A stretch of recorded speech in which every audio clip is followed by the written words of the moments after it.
All right, this is the planting station. It's time to put the seedlings and the seeds in the bed and grow some veggies. So what you'll find is you'll find all of the starts that you're going to be transplanting, and if you're planting carrots, you'll have seeds. Carrots go for seed. Everything else will be transplanted. Over here we also have shovels, trowels for the kids to use as they transplant. You'll also see the bed laid out, so in case in this bed, we won't plant all the same crops in all the same beds, but you'll see whatever you're planting, and you'll see it clearly marked. So you see that this section is the carrot section, and it's 2 feet long by 4 feet across. That's 8 square feet.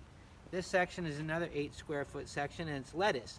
Each of these is where one lettuce seedling should go. You'll notice the lettuce are spaced closer together than the tomatoes. The tomatoes need more space.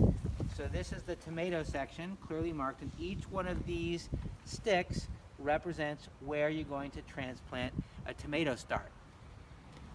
So let me show you how to broadcast seeds. We will divide the carrot seeds into 2 equal containers. These actually don't have seeds. Oh, they do have seeds in them. What you're going to do is you're going to assign 2 kids, 1 on each side, to do the carrot planting. You're going to assign 4 kids, 2 on each side of the bed, to transplant lettuce, and that's because there's more lettuce starts.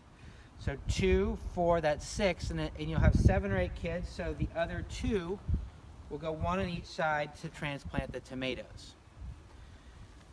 In terms of broadcasting, if I'm one of the 2 kids on this side, you can see that the carrot seeds are very, very small, and on a windy day like today, one wrong move and they all blow away. So first, teach the kids to hold them close like this, and they can really go and just pick a pinch and sprinkle them. The goal here is for each kid to plant 1/2 of the section, the carrot section, and for the seeds to be sprinkled as evenly as possible. So take a pinch, put it there, take another pinch, put it here, and as much as possible, try not to make 3 or 4 seeds go in the exact same space. You want to spread them around a little bit.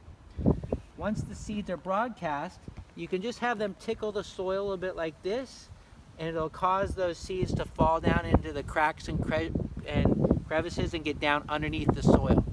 When you're done planting the carrots, you want to put a cloth over them. We'll have the cloth out here in the bed. Put it over because the birds will come and pick them out. So, or a helper will do that after the class is over. So just broadcast the seeds, shake them down a little bit. Now we're going to go to the lettuce. I'll do 1 to show how you do it. Here's a start. In some instances, you can see the roots have already gotten down underneath the pot. So I take my lettuce, I go to where I have a stick.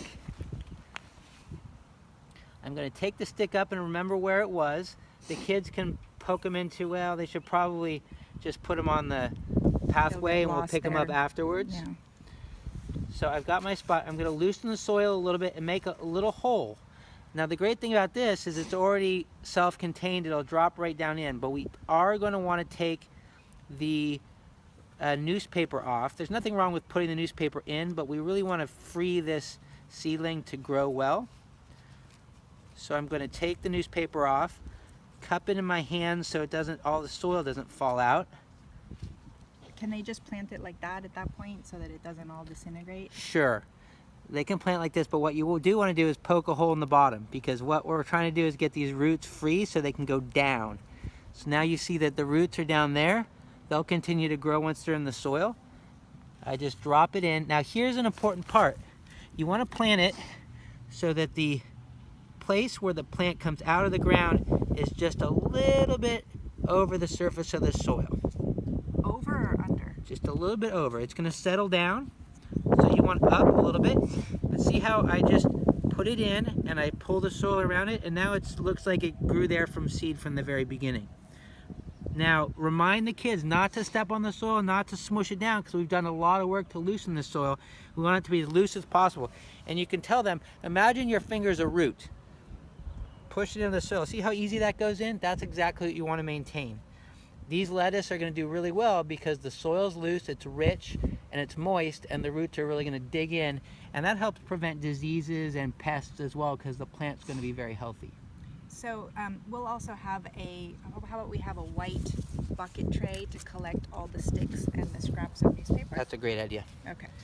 So I've done one lettuce. I'm going to do a tomato just to repeat that process. It's no different for any of these seedlings, even though they're different plants. It's the same process. So here's a tomato start. I'm coming down here. I'll take this stick out and put it in the white bin so it doesn't get lost. I'm going to find where the newspaper pot started. And peel off a little bit. Peel you don't off. have to peel off everything, right? I'm going to peel off just the top and leave a little bit on the bottom. Sometimes some of these are pretty well built, so they're not going to come apart so easily. But what I'm going for is keeping some of the soil around the root. And then look at the roots that have come out here. And I can actually almost just open the fold that was originally made when we made these pots. Now I don't want all the soil to come out necessarily, but the goal is to get the roots on. You can even tickle the roots a little bit so they're loosened, because sometimes they'll bind up when they're in the pot. I'm just going to take this, pull back towards me, create a little hole, drop it down in the middle, and you see where the stem comes out of the soil? You want that just a little bit above the surface of the soil. Don't be too precise, it's not that big a deal. Just so these first leaves, which are called the cotyledons, are sitting just above the surface of the soil. And that tomato is going to have a happy and healthy life. The other thing is that as the kids are doing it, some will finish before others. Have them watch the other kids, have them help out, have them pick up their tools and their spades and the garbage and pick up as they go along. So when you're done with the session, you'll have a freshly planted bed, and all the kids will have helped out in some way. Okay, great. And we'll put the garden leaders will handle covering the seeds. It's not put that Okay, on so the don't class. worry about covering up the carrot seeds. We'll take care of that after the class. Great. So when it's done, it should be all planted and ready to go, and all the tools picked up, and the sticks in the tray, and the newspaper scraps can go in compost bin 1, correct? Yep. Great.